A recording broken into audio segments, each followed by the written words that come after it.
Hey guys, it's Danny. Thank you so much for clicking and stopping by. I don't know about you, but my entire weekend was spent listening to Taylor Swift's brand new album, Folklore. She dropped it on July 24th, just this past Friday, and she gave all of 24 hours notice. Within hours of its release, it shot to #1 on the worldwide iTunes chart. The fact that Taylor Swift wrote an entire studio album during quarantine just blows me away. She states, "In isolation, my imagination has run wild, and this album is the result, a collection of songs and stories that flowed like a stream of consciousness." And you can just tell in the production and in the vocal performance, it's so raw and underproduced in a way that makes you appreciate the stories that are being told. There's no bells and whistles that you hear in mainstream pop music and all over the radio. It's just so brilliant. I'm obviously a fan of this album, so I wanted to come on here and share my thoughts.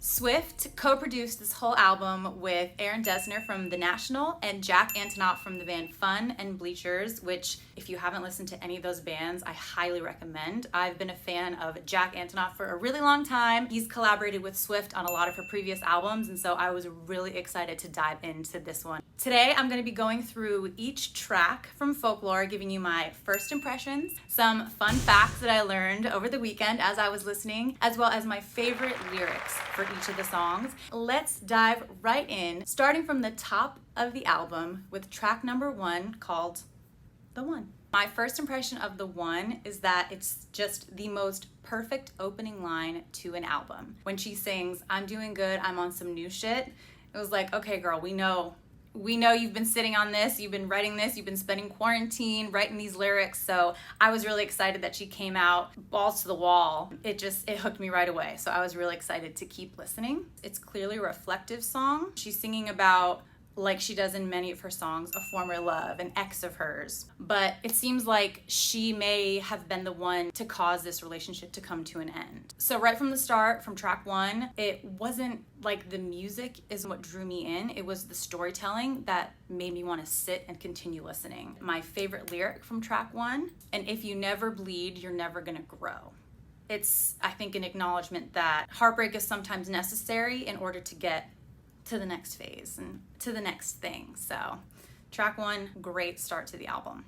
Track 2, Cardigan. This is technically the first single off the album, and my first impression was that immediately, not only the production, but the vocal performance sounded like a Lana Del Rey track, who I love so much. In this track specifically, I love the descriptive language, all of the specific details as she's telling the story. It's just so interesting. It seems like she's singing about someone she dated who she was all in with, but he may or may not have been as interested in her as she was in him until eventually he came crawling back. On Swift's Vivo channel, she reveals that Folklore features a 3-song series of a teenage love triangle that explores all 3 different people from different points in their life. And so it's really cool. As I go through the track list, I'll be revealing the other 2 songs that are a part of the 3-song series, and Cardigan is the first one. So it's cool having that in the back of your mind as you listen to the lyrics. You can figure out the story and how it unfolds. Okay, and then lastly, my favorite lyric from track 2, Cardigan, is, "A friend to all is a friend to none. Chase 2 girls, lose the one. When you are young, they assume you know nothing."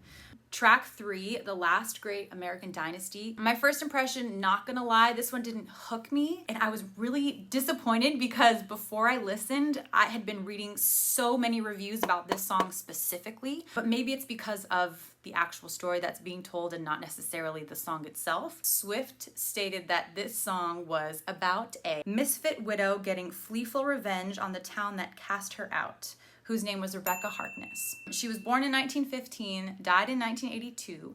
She was a patron of the arts and also the previous owner of Taylor Swift's Rhode Island mansion. Fun fact. According to the New York Times, Swift's lyrics about Rebecca's life and love are historically accurate. The woman who filled a pool with champagne and stole a dog and died at Key Lime Green, those things actually happened. There you go. Finally, my favorite lyric, "There goes the maddest woman this town has ever seen. She had a marvelous time ruining everything." Track #4, Exile. I love Justin Vernon, which if you don't know, he founded the American indie folk band Bon Iver. I was so excited to see his name on this track list as a duet collaborator. His voice, his tone, his writing, I knew this was gonna become one of my favorite tracks on the album, and sure enough, it's up there for me. This song has such an indie folk vibe that I love, especially in the oohs that happen in the post-chorus. They're super haunting, but it's just infectious and you want to keep listening to it. Justin soars into his upper register in the bridge, which is his staple in so many of his songs. So yeah, I mean, I'm biased because I'm a huge Bon Iver fan, so I knew I was gonna love this track. It's clear that this is a bittersweet duet about a failed relationship, and both Justin and Taylor are assuming the roles of ex-lovers. As her and Justin take turns on the verses and the choruses, the melodies are the same, but the slight tweaks to the lyric just make you want to keep listening. It's familiar, but it's different. A good example of that is when, as Justin's singing about his ex, played by Taylor, he refers to her as his town, whereas Taylor refers to her ex, which is Justin, as her crown. Again, same melody, but different lyrics, and so that slight change and attention to detail is what hooks me as a listener. My favorite lyric for Exile is actually, I think I've seen this film before, but I didn't like the ending. Track 5, My Tears Ricochet. I'm gonna just spoil it and say this is my favorite song, hands down. This is my favorite song on the album, which is funny because Jack Antonoff described this as one of his favorite collaborations he's ever done with Swift. Right from the intro, I'm hooked with Taylor's angelic oohs that just soar and are haunting and beautiful and heartbreaking. It's no surprise Taylor Swift actually confirmed that this track is in fact about a lost romance. What else is new? But there could also be a double meaning about a business turned sour. Perhaps the fallout between Scooter Braun, Taylor Swift, Big Machine, who knows?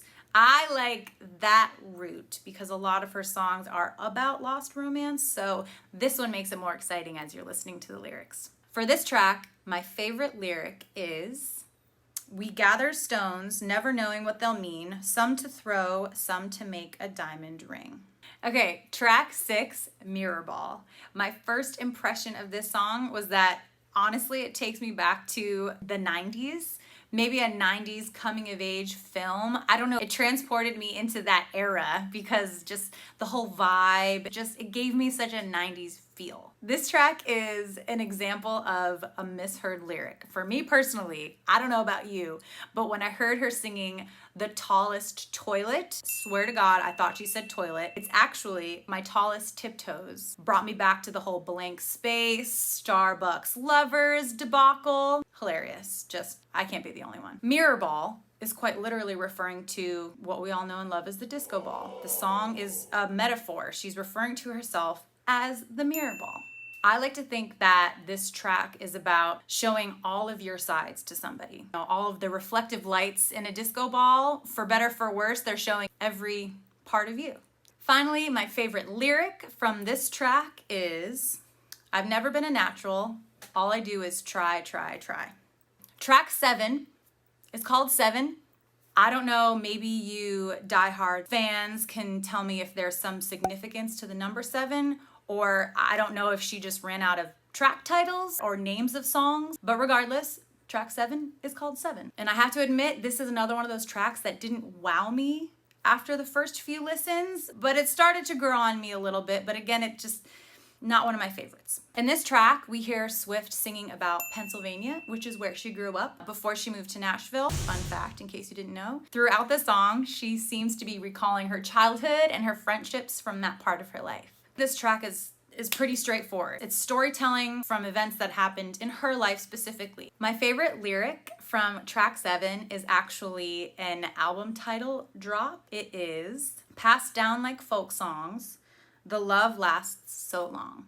Track number 8, August. I really like this track. It gives me similar vibes to Mirror Ball. So as you listen to this track, you can tell it's reminiscent of A Teenage Summer Love, which makes sense because it is the second song in the 3-song series about the teenage love triangle. Scandalous. So in this track, we hear lyrics that are more telling of the desperate, all-in, lost virginity, teenage love. It's clear that all of the complications within a love triangle are revealed here. I had a really hard time picking a favorite lyric to this track for some reason. I do think that my favorite one is when she sings "Back when we were still changing for the better," because it's almost insinuating that once we reach a certain age or a certain point in our lives, we're no longer changing for the better. It's almost that preservation of youth and innocence that's wanting to be conveyed here. I really liked that lyric, and so that's why it's my favorite one.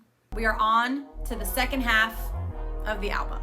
If you guys are enjoying this video, go ahead and give it a like, subscribe to the channel, leave a comment, ask questions, let me know what you think as you go, and I'll be responding to you guys. Yeah, let me know. Track number 9, This Is Me Trying. So my first impression of this track was the vocal performance, and specifically the synth in this remind me so much of a slower, more dialed back version of that Electric Youth song, A Real Hero, from the movie Drive, which if you've seen the movie, you know exactly what I'm talking about. Look it up on Spotify, go to Apple Music, listen to the song, and tell me that this doesn't sound exactly like that, in the best way. It's a cool sound for Taylor. It's different from a lot of the other tracks on the album, which I really love. In listening to the lyrics, it's seemingly reflective of her own life. You hear her talking about going into hiding, acknowledging that perhaps she has been in the wrong previously, and she's admitting to some of her weaknesses and some of her faults. It's a vulnerable side that she's showing in her vocal performance as well as her lyrics, which I like. My favorite lyric from this track is, "They told me all of my cages were mental, so I got wasted like all my potential." Boom. Track 10, Illicit Affairs. Taylor, who are you having an affair with, girl? Everyone wants to know. She refers to clandestine meetings in the lyrics. I had to look up the word clandestine, which if you also don't know what that word means, let me read you the definition. Kept secret or done secretively, especially because illicit. Is it based on a true story? We don't know. For this, my favorite lyric from the track is, "You know damn well for you, I would ruin myself a million little times." It's clearly about a love that's as passionate as it is toxic, but I love it. This is an example of one of those tracks where I love the story that's being told more than the track itself. Not one of my favorite tracks musically, but lyrically.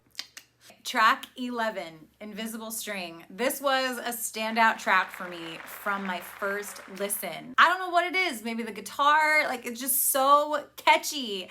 And it's really funny because unlike the other tracks that I've loved, I loved the music of this track more than the storytelling. So yeah, worth noting, as you may or may not know, Taylor Swift is notorious for adding Easter eggs in her music videos, but she admitted to infusing hidden messages in the lyrics. In this one specifically, there's fan theories around one that I thought was really fun, so I wanted to share it with you. When she sings the line, "Cold was the steel of my axe to grind for the boys who broke my heart, now I send their babies presents." Fans speculate that she may be referring to her ex-turned-pal Joe Jonas, who just recently had a baby with Sophie Turner. So did she send them a gift yet? We don't know, but is this song alluding to that? Maybe.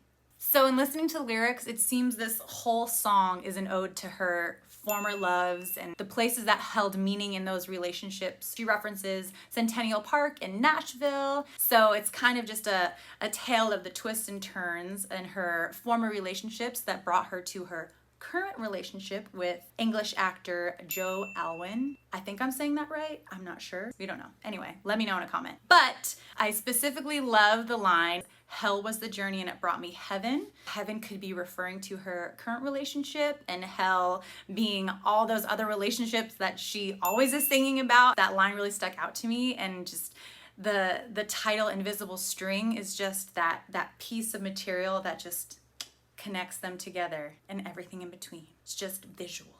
Amazing. Track 12, Mad Woman. My first reaction was, is she singing about herself? her own reputation, her battle of her album masters. I'm not sure. Either way, Taylor Swift is known for singing about female empowerment and also the injustices women face, how we're constantly being ridiculed by men, by society, and even by other women, specifically in her lyric, Women Like Hunting Witches Too. She's singing about how as women, we're being conditioned to fear speaking our minds because we might be labeled as crazy bitches, mad women, which is what the title infers. And simply put, my favorite lyric is, there's nothing like a mad woman. Simple, to the point, and true. Track 13, Epiphany. My first reaction was, wow, this is such an overwhelmingly sad song. It starts out with a picture being painted of wartime, of violence, and I think in her liner notes, Swift mentions her grandfather Dean, and so it's pretty clear that the lyrics are telling his story. I don't know if anyone else caught that COVID-19 reference where she sings the line, "Hold your hand through plastic now, Doc, I think she's crashing out." So depressing, but it's so true and spot on to what we're facing as a society right now. So I think that it tells a really important story. And so for this track, my favorite lyric is, "Just one single glimpse of relief to make some sense of what you've seen." Okay, we've finally reached track 14, Betty. It is so different than any of the other tracks on this album. It's hitting you right off the bat with harmonica, with pedal steel. It's got this infectious, hooky production to it. It's being buzzed about all over the gay community because it seems that Taylor is singing about a girl named Betty. So is this her coming out? Is this her talking about a lover? All totally normal first impressions. But if you listen to the lyrics, you actually come to find out that the song is being sung from the perspective of a 17-year-old named James, which takes us to the fact that this song is the third and final song in the Teenage Love Triangle series. We finally have all three. So let me break it down. In this song, James is explaining to his love, Betty, about the rumors she heard from a girl named Inez about other girls that James was hooking up with. If we rewind a bit, we have Betty being sung from James' perspective, while track 2, Cardigan, is seemingly being sung from Betty's perspective, and finally, track 8, August, which is sung from Inez's point of view. As you go back and take a listen, keep that in mind, and it just makes the experience so much more fun trying to keep up with the storyline. I don't know, what do you guys think? Sound off in the comments, let me know. I am buying into the teenage love triangle story, but if you think that Betty is actually Taylor's love, let me know. Also, fun fact, Taylor Swift is longtime friends with Ryan Reynolds and Blake Lively, whose children are named James and Inez. They've had a third child whose name hasn't been revealed, so some people are speculating that that child's name is in fact Betty, and this is how they chose to reveal it. I don't know if I buy it, but we'll see. So finally, my favorite lyric for this song is, "I'm only 17, I don't know anything, but I know I miss you." You don't have to be a grown-ass adult to know what heartbreak and what sadness feels like, so I love that this song isn't afraid to admit that. Track 15, the second to last track, is called Peace. This song has grown on me so much. I didn't really like it at first. It just was a little too slow paced for me, but the more I listened, just the more I grew to love this track. I don't know why, I just love it. It seems to be a profession of true love, but it's really sad. Taylor's singing about, I'd give you my best, I'd give you this, I'd give you that, but the rain is always gonna come. So it's like she's singing about her past relationships have been doomed from the start, which is so sad, but if that's how she feels, then I give her a lot of credit for singing about it in this way. It's a popular theory that this song is actually about Taylor Swift's relationship with her current boyfriend. There's a line in the song that she sings about giving you my wild, giving you a child. And people are going crazy thinking that's her saying she's ready to have a baby or she wants to have a baby. Whatever. Maybe it is, but I think it's about how intense this love might be that she feels. My favorite lyric for this track is, "All these people think love's for show, but I would die for you in secret." So good. We have reached the last track on the album, Hoax. And I wish I had better things to say about it, but there's nothing else to say other than it's all right. It's just not my favorite. It's not that great. I'm not really sure what message she's trying to send here. It seems that she's talking about her current relationship, again, similar to the last track. However, there seems to be a more somber feel to it, as if they broke up or they're about to break up. I'm not too sure, but it's a lot different of a tone than Peace, where she's singing about this great love. My favorite lyric on this last track is, "My only one, my kingdom come undone. My broken drum, you have beaten my heart." All right, you guys, we made it through every single track off the Folklore album. Thank you guys so much for watching. Let me know what you think. Do you agree with what I said? Did you learn anything? Did you like the video? If you liked what you saw, feel free to subscribe to my channel. Leave a comment down below. Let me know what you want to see, what you want me to talk about. I'd be happy to listen to your ideas. And I'll see you next time.